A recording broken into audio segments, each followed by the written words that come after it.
The sky was red with fire. Smoke filled the air, thick and choking. Explosions rocked the ground, shaking the trees.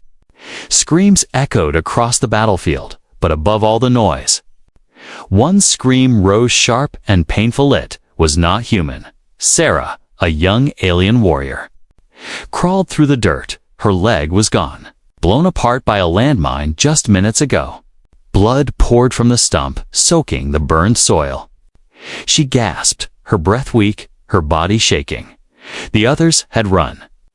Her squad had fled the moment the attack began.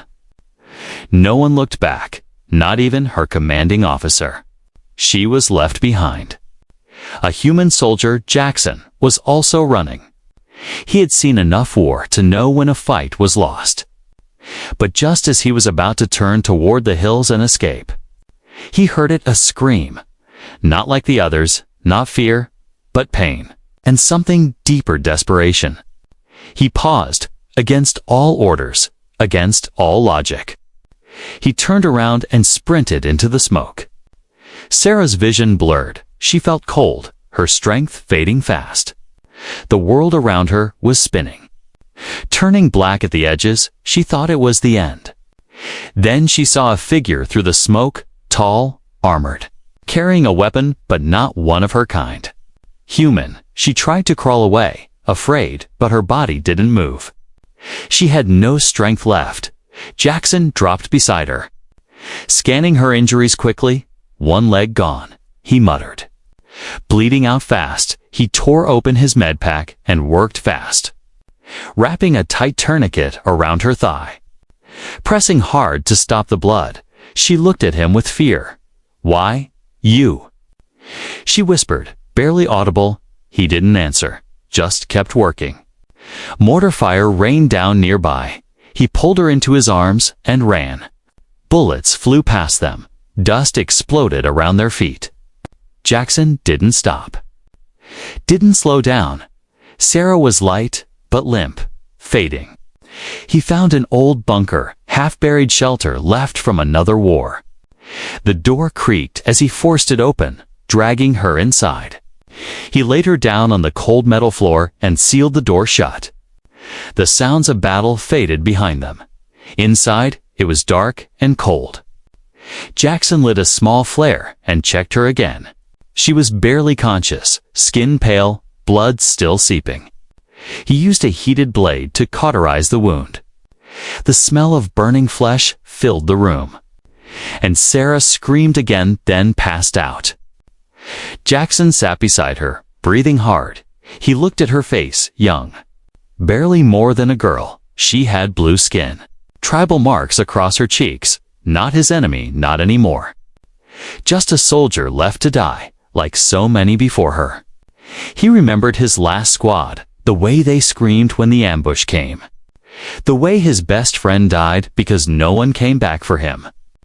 Jackson had promised himself never again. If someone called for help, he would answer, even if it was an alien. Sarah woke hours later, her eyes fluttering open. She saw the human sitting against the wall. Cleaning his weapon, "You stayed," she said weakly. Surprised, Jackson looked at her. Nodding slowly, "Yeah," he said, "I stayed." "Why?" she asked, voice barely above a whisper. He paused, then said, "Because you screamed." And no one else listened. Tears welled in her eyes. She turned her head away, ashamed. She was a warrior, trained to never cry. But today, she was just a girl who almost died alone. The shelter creaked in the wind. Dust fell from the ceiling, outside. The storm was still raging, but inside, in the flicker of the flare, something warm had begun to grow. Not trust, not yet. But something close, something like it. Jackson handed her a water pack. She took it with shaking hands. "Thank you," she whispered. He only nodded, eyes still watching the door.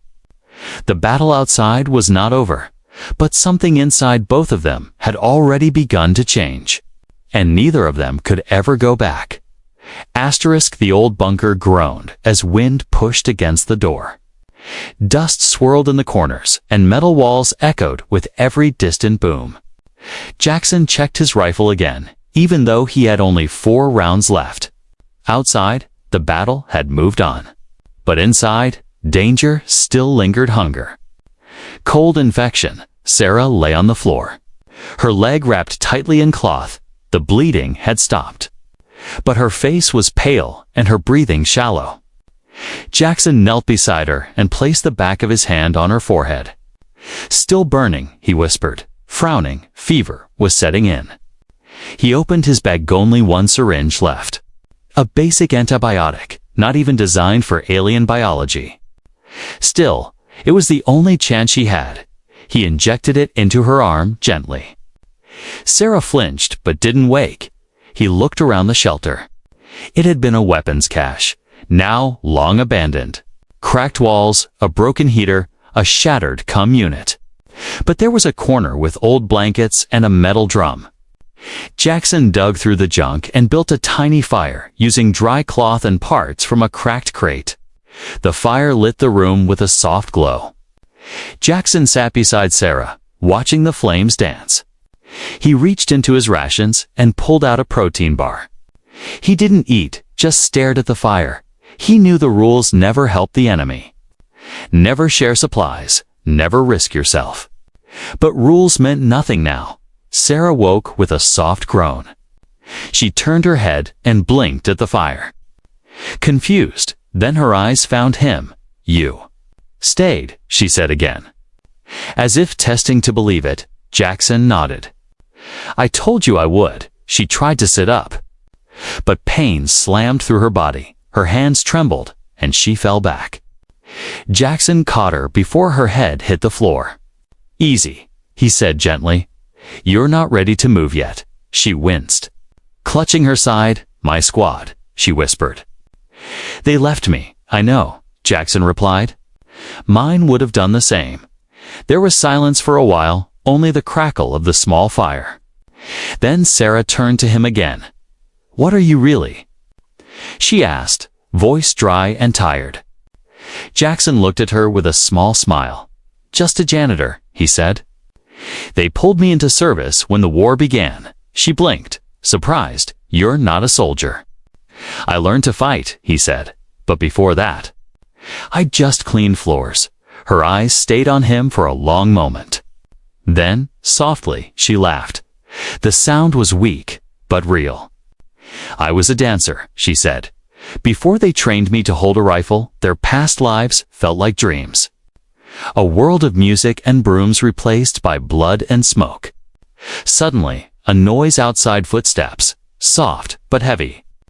Jackson held up his hand, listening. Sarah stopped breathing. Her fingers digging into the floor. Jackson stood slowly, rifle in hand. He moved to the door and pressed his ear against it. The sound came again, 2 steps. Then silence. Then 3 more. Not human. Not alien soldier either. Too slow, too careful. He turned back to Sarah and whispered, "Stay quiet." She nodded, grabbing a small pipe beside her for defense. Jackson pulled open a vent in the wall and peeked out through the rusted slits. Something moved in the trees, dark skin. Glowing eye, scavenger beasts, drawn by the blood. He stepped back, thinking quickly. They had no more grenades, no traps, but they had one thing: fear. He grabbed a flash canister and rigged it near the door. If anything opened it, the blast would blind them for a moment. "Stay low," he told Sarah. "If they come in, I shoot." "And you crawl behind me?" She nodded. Jaw tight, minutes passed like hours. The fire dimmed, the air turned cold. Then scratch, something touched the door. A deep growl echoed on the other side.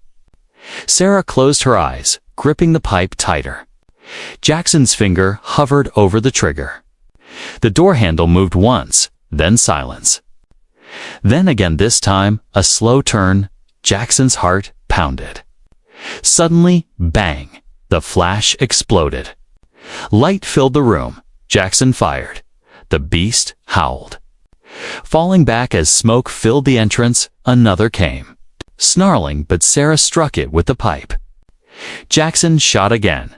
Then again, the door slammed shut. Silence. Outside, the beasts fled. Howling into the night, inside, smoke cleared slowly. Jackson leaned against the wall, breathing hard. Sarah dropped the pipe. Her arms shaking, they had survived, but just barely. He looked at her and whispered, "We can't stay here forever." She nodded. Sweat on her brow. "Then we move," she said.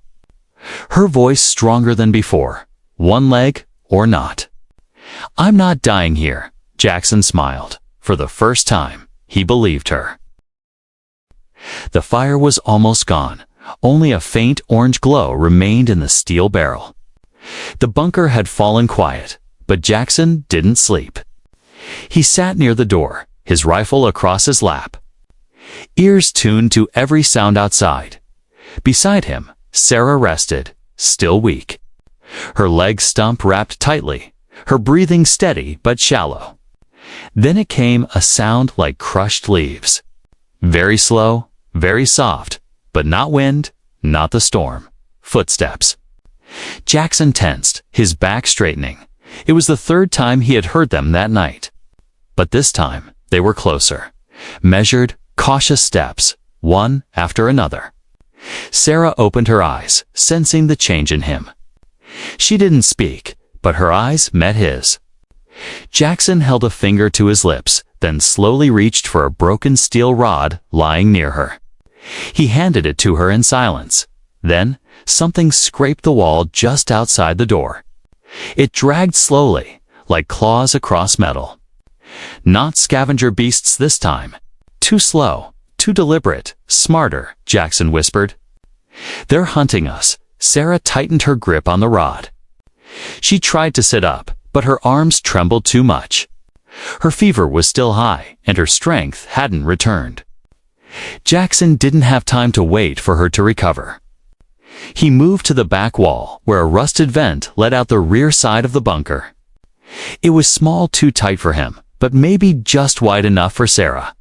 He whispered quickly, "If they get in, you crawl through here. Got it?" She shook her head stubbornly. "Not without you. No arguing," Jackson said. "I cover the front. You crawl out. Find a tree, hollow, or cave. Just stay alive." She stared at him. Her face hard, then gave a single nod. Another noise, this time a tap on the door. Then silence. Suddenly knock, knock, knock, slow. Steady, chilling, it wasn't random. It was a message they were being toyed with. Jackson took a deep breath, stood tall, and banged on the door back. His knock louder, fiercer. It was a warning. A low growl answered, deep and guttural. Then the sound of metal tools scratching the lock. Jackson muttered, "They're trying to open it." He grabbed the last flash grenade and rigged it behind a crate facing the entrance. If the door opened, it would go off automatically. He turned to Sarah. "Go to the vent." Now, she hesitated. Then used her elbows to drag herself over. It took every ounce of strength she had. Her arms burned, but she kept going, biting her lip to stop from crying out. Suddenly, click, the lock moved. The door creaked open a few inches. Just enough for a shadow to slip in. Flash boom. The grenade lit the room like a sun. Screams filled the air, inhuman screams.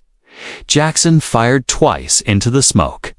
Dark shapes stumbled back, one crashing into the wall. He charged and kicked the door shut, bolting it fast, panting. He turned back. Sarah was halfway into the vent. He crawled over to her.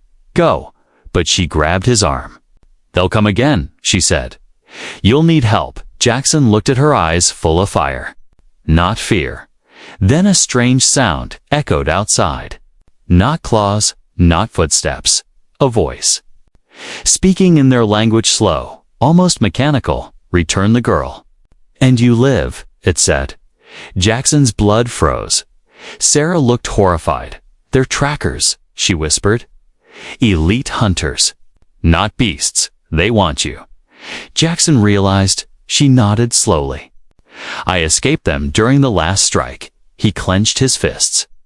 Then they've been following your scent ever since. He looked at the small shelter, at the vent, at the broken supplies. No way out, not unless he made one. All right, he said finally. Let's give them what they want. Sarah blinked, confused. You're giving me to them? Jackson gave her a slight smirk. Not exactly. He grabbed a blanket, wrapped it around the heating coil, and set it on fire. Smoke filled the bunker fast. He helped Sarah out of the vent, then pulled open a trapdoor near the corner of service shaft leading underground. They don't know this is here, he said. Sarah nodded, coughing. They dropped into the shaft, closing the hatch just as footsteps stormed the bunker above. Down in the dark, Jackson lit a glow stick. The tunnel stretched ahead narrow, cold, and filled with unknowns. But alive was better than dead behind them. They could hear footsteps again. This time, echoing above, the trackers had entered. But Jackson and Sarah were already gone. Moving forward, together, the tunnel was dark and cold. Each step Jackson took echoed softly. The only light came from the small glow stick in his hand. Beside him, Sarah dragged herself forward with slow, shaky arms. Her face was pale. Sweat running down her forehead, she was burning with fever. Her leg stump looked worse now, swollen, red, angry. Jackson knew the infection had spread, and time was running out. They had escaped the trackers for now, but the air was growing thinner, and Sarah's breathing was getting slower. They stopped at a bend where the tunnel widened into a service chamber. Old crates, pipes, and rusted machines filled the room. Jackson sat her down against a wall. She winced as her back hit the metal. He dropped beside her, wiping sweat from her brow. You need rest, he whispered. I need medicine, she said with a faint smile. I'm dying, remember? Jackson didn't smile back. I'm not letting you die down here, he said. Firm and quiet. She looked at him, her eyes soft. You already saved me, she whispered. You could have left. He didn't answer. Instead, he opened his gear pack and pulled out a small field medkit. Inside were old tools, dirty, worn, and made for humans, not aliens. But there was one thing left: an emergency surgical gel. Not enough to stop a full infection, but maybe enough to slow it down. This is going to hurt, he warned. Sarah nodded slowly. Do it. He opened the wrap around her leg. The smell hit him first. Trot. The skin around the wound was turning black. She was tougher than she looked. She should have passed out long ago. Jackson cleaned the area as best he could with alcohol wipes. Sarah bit down on a piece of cloth. Then he used his knife to cut away the dead flesh. She jerked, body tensing. But she didn't scream. Tears ran from her eyes. But she stayed still. Jackson worked fast. Once the wound was clear, he pressed the gel into the open tissue. It hissed, activating, forming a protective layer. Sarah slumped against the wall, shaking. It's done, he whispered. She didn't answer, just closed her eyes and breathed slowly. Jackson wrapped the leg again and leaned back. Wiping his hands on his pants, the silence felt heavier now. He looked at Horelli, looked. The lines on her face, the strength in her jaw. She was still beautiful, even in pain, even in blood. She opened her eyes slowly and caught him staring. What? She asked with a tired smile. You're stronger than most people I've known, he replied. She chuckled weakly. That's because you don't know many aliens. I didn't, he said. Not until now. They rested in the quiet. Only the faint sound of dripping water broke the stillness. Jackson closed his eyes for a moment, thinking of his past, the war, the people he left behind.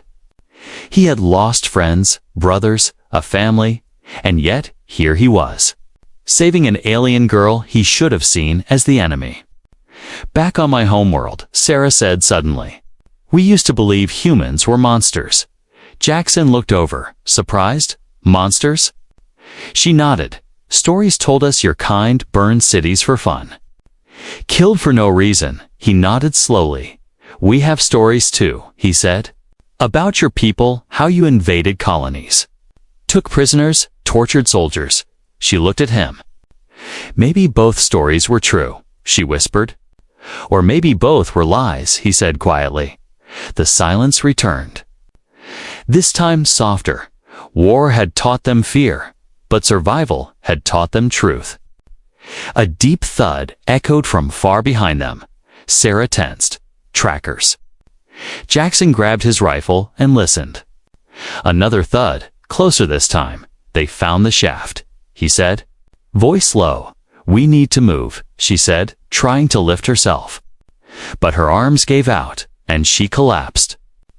Jackson caught her just in time. You can't walk, he muttered. She clenched her jaw, angry, then dragged me. He looked around and spotted a broken utility sled. He tied it together with cables and carefully laid her on it. Then he pulled her through the tunnel. Step by step, the tunnel got tighter, darker, but ahead. There was a faint glow-blue light flickering in the distance. An exit, or maybe another chamber, they didn't know. But it was their only choice, behind them.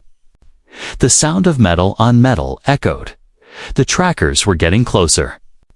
And they weren't walking this time, they were running. Jackson tightened his grip on the sled and pulled faster. Sarah's eyes stayed open, her hand holding his shirt. I won't die in the dark, she whispered. And you won't, Jackson said, pulling harder ahead.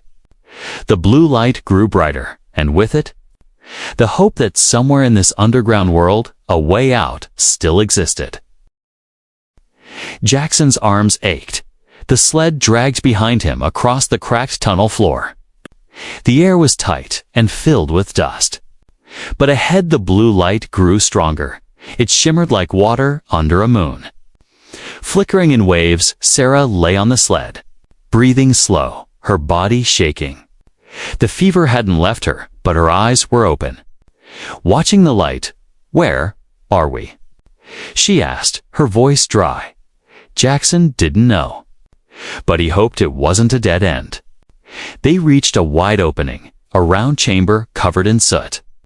Ash and broken tech pipes ran along the walls, and strange alien symbols glowed faintly on metal panels. It wasn't just a shelter, it was a relay hub. Jackson stepped carefully, checking the room. The floor was littered with burned-out equipment.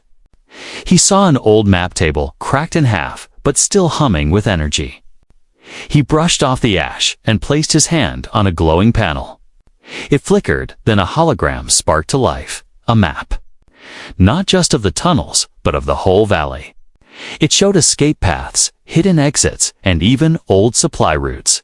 Jackson stared, trying to understand. Then Sarah's voice broke through. Weak but urgent. Wait, she said. That's not a human map. That's Solari script. Jackson stepped aside as Sarah slowly dragged herself up with trembling arms. She pressed her hand against one of the glowing lines. The map shifted, zooming in. There, she whispered. That symbol it means a forward station, medical. Jackson asked. Sarah nodded. Maybe. Or food, weapons, shelter. Anything. He locked onto the coordinates, memorizing the layout. The station was on the surface, rough terrain, but reachable if they moved fast. Suddenly, the map flickered again. A red light pulsed behind them, a warning. Jackson spun around movement in the tunnel. Trackers. They're following our heat, Sarah whispered. The map table. It gave us away. Jackson grabbed the sled, lifting Sarah back onto it. He looked down a new tunnel, one not marked on the map. It had no lights, no symbols, but it led toward the station's direction. We go that way, he said. Sarah didn't argue. She closed her eyes and gripped the sides of the sled. Jackson pulled her forward. Fast now. Each footstep behind them grew louder, sharper. The hunters were close. The new tunnel was rougher. It twisted like a maze. Filled with rubble and cracked pipes, Jackson's breath grew heavy. He stopped only once to place a motion sensor mine behind them. A gift for their followers. As they pushed forward, the air changed. It became colder but fresher. Jackson smelled dirt, wind, maybe even trees. Almost out, he said, more to himself than her. Then boom. A deep explosion shook the ground. Dust poured from the ceiling. The mine had gone off. One less tracker, maybe more. But there was no time to look back. Up ahead, moonlight spilled through cracks in the rock. Jackson saw an opening, a hole leading to the surface, but it wasn't just a climb. It was a vertical shaft, nearly 5 meters high. No ladder, no handholds, just smooth rock. He dropped to his knees beside Sarah. "I have to climb," he said. "Get a rope." "Pull you up," Sarah nodded weakly. "Do it." He looked at her. Then pulled something from his jacket, a folded piece of cloth, a piece of her own squad's banner. "Torn from the battlefield, I found this," he said. "Back when I carried you." Her eyes softened as she took it. Tears welled up again. "That's all that's left of them," she whispered. "And you're still more than they ever were," Jackson replied. He climbed the shaft with hands bleeding. Every pull scraped his skin, but he reached the top. Grabbing hold of a rusted pipe, he pulled himself over the edge and looked out. Mountains, ash plains, and in the far distance a blinking light. The station was real. He dropped the rope, tied it to the sled. "Ready?" He called down. Sarah wrapped the cloth tighter around her chest. "Do it," she whispered. Jackson pulled, slowly, painfully. He dragged her up, inch by inch. She didn't cry out, didn't scream. She only held on, teeth clenched, until finally her hand reached his. He pulled her over the edge, both of them collapsing on the dirt. Above them, stars filled the night sky. Cool wind brushed their faces. They were alive. Jackson looked toward the blinking light. "We go there," he said. Sarah nodded. "I'll crawl if I have to," she whispered. They weren't safe yet, but for the first time, they could breathe under the open sky. Together, the night wind was cold but clean. It touched their skin like a promise. Jackson sat on a boulder. Catching his breath, Sarah lay beside him. Her head resting on folded cloth, eyes half closed behind them. The tunnel's opening was silent. No footsteps, no growls. But they knew the trackers were still out there somewhere in the shadows. Waiting, hunting. The blinking light in the distance pulsed steady. It was still far to reach before dawn. The station was real, but the path wasn't easy. Rocky ridges, broken canyons, and wild winds stood between them and safety. Jackson looked down at Sarah. Her face was pale, her lips dry. But she was awake, watching the stars. "You should rest," he said gently. "I can't," she whispered. "If I sleep now, I may not wake up." He didn't argue.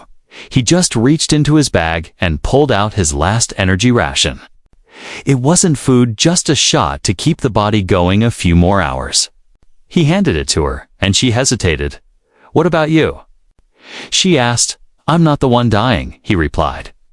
She took it silently. The liquid burned her throat but lit a spark in her veins. Her fingers stopped shaking. Her vision sharpened a little.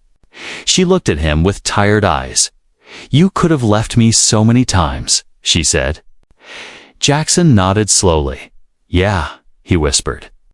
"But every time I thought about walking away, I remembered how it felt when no one came for me." She stared at him. "What did it cost you?" He looked toward the dark valley. "Everything," he said quietly.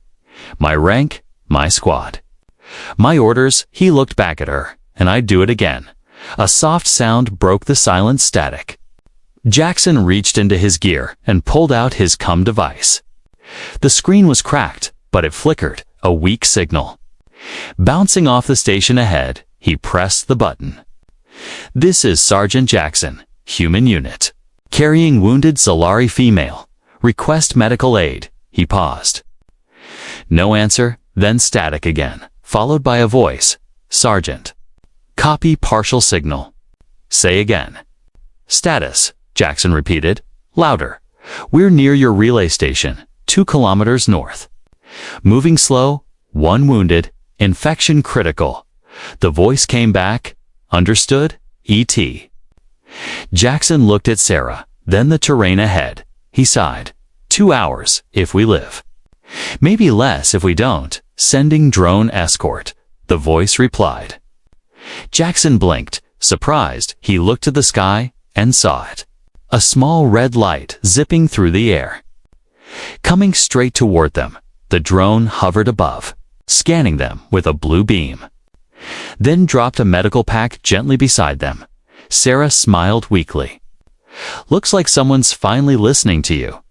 Jackson knelt beside the pack and opened it. Inside antibiotics, painkillers, bandages, and a freshwater pouch. Real help? He gave Sarah the injection first.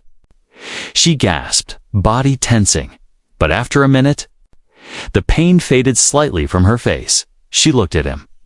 I owe you my life, she whispered. He shook his head. No, he said, you owe me a story. When this is over, she smiled for the first time in days. It was small, but real. They moved again. Jackson pulled the sled across the broken path. The drone stayed above them, its light keeping the darkness away.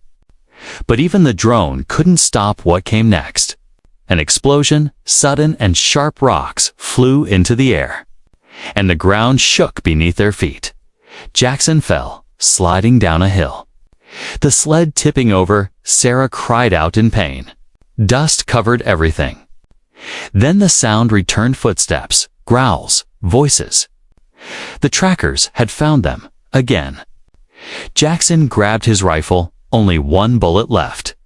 He looked around for cover, nothing but rocks and wind. He stood in front of Sarah, placing his body between her and the sound. She reached for him weakly. Don't, she whispered. I won't let them take you, he said. You'll die, she said. He smiled sadly. Maybe, he replied, but not before I make them pay. Just as the shadows began to appear. A flash of light cut through the sky, then another explosions rained down from above. Jackson looked up. More drones, larger this time, military grade. The voice came through the come again. Hold position. Ground team incoming, Jackson laughed. Exhausted? We're holding, he whispered. Barely minutes later, a dropship landed. Armed soldiers rushed toward them, surrounding the area. Jackson dropped his rifle and collapsed beside Sarah. She looked at him, her eyes wide with relief. We lived, she said. He nodded. Barely, he replied, but sometimes, barely is enough. The dropship's engines roared like thunder. Dust blew across the rocky ground as soldiers formed a shield around them. Jackson couldn't feel his legs anymore. His arms shook. And blood ran down from a cut above his eye, but he didn't care. Because Sarah was still breathing beside him. Medics dropped to their knees, scanning her body with glowing tools. Massive infection, one said. Wound trauma, high fever, she's fading, said another. Jackson grabbed the nearest medic's sleeve. Don't let her die, he growled. The medic looked at him with tired eyes and nodded. We'll try. Sarah blinked slowly. The lights were too bright. The sounds too loud. She felt weightless, floating between sleep and pain. Jackson, she whispered. He leaned closer, dirt and blood covering his face. I'm here, he said. She reached for him, barely able to lift her hand. Don't leave. He caught her hand and held it tight. Not this time, he promised. Never again. They loaded her onto a stretcher and lifted her into the dropship. Jackson tried to follow, but his knees gave out. 2 soldiers caught him and helped him up. You're going with her, one said. He nodded, barely conscious. He looked down at his vest. It was torn and his side was bleeding. He didn't even remember getting hit inside the ship. Sarah's stretcher was hooked to tubes and monitors. Jackson sat beside her on the floor, leaning against the wall. The cold metal felt like heaven compared to the battlefield as the ship lifted off. He looked out the window. The valley disappeared below them. Swallowed by darkness, hours passed, maybe more. Jackson woke in a soft bed, warm blankets over him. He blinked. Confused by the silence, no gunfire, no screams. Just the beep of machines, a clean ceiling above him. He turned his head, another bed beside his own. And in it, Sarah. She was asleep, but not pale anymore. Her chest rose and fell steadily, her face clean, skin glowing slightly in the soft light. A band wrapped around her head, and her left arm had an IV tube. But her lips moved slightly. She was dreaming. Jackson sat up, wincing. Pain shot through his side. But he forced himself to his feet, limping toward her. He pulled a chair close and sat down. Watching her breathe, she had survived. The door opened behind him. A human officer walked in, arms crossed. "You disobeyed direct orders," he said, "left the zone. Risked resources on an alien." Jackson didn't look away from Sarah. "I saved a life," he said calmly. "An enemy?" the officer replied. "She's not my enemy," Jackson said. "She was a soldier. She was also alone." "Bleeding and abandoned," Jackson said. Louder this time, "I did what I had to." The officer stared at him for a moment. Then sighed. "You're off the mission roster," he said. "Effective immediately." Jackson nodded. He didn't care anymore when the door closed again. Sarah's eyes fluttered open. She turned her head. Slow and careful, "Still here?" she asked, voice raspy. Jackson smiled. "I told you I don't walk away." She reached for his hand and held it weakly. "They told me I'd live. You already proved that," he said. She stared at him, something deep in her eyes now, not just gratitude. Not just survival, something more. "You lost everything to save me," she said. He shrugged. "I lost a war," he said, "but I found a reason outside the window." Morning light filled the sky. Golden clouds moved slowly across the horizon. Sarah followed his gaze. "This is peace," she whispered. "For now," he said. She smiled. "Then let's not waste it." Later that day, 2 nurses helped Sarah into a hover chair. Her new leg was still being printed, but she didn't complain. Jackson walked beside her, still limping. They moved together down a quiet corridor. No alarms, no running. Just the sound of birds outside the glass walls.